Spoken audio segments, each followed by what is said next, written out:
কবিতাৰ শিৰোনাম আকাশ। কথা হীৰামণি গগৈ, আবৃত্তি পৰাগ জেনাথ।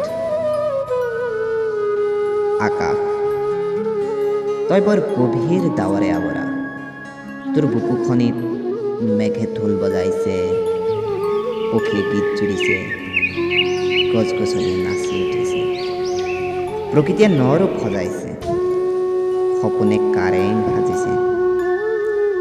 অজানিতে বগা আকাশ সেউজীয়া গছ গছনিবোৰ ৰ'দৰ পোহৰে জীপাল কৰি তুলিছে। কেতিয়াবা কেতিয়াবা পুৱা আকাশখনলৈ চাই ভাবোঁ, আকাশখন চুই চাব পৰা হ'লে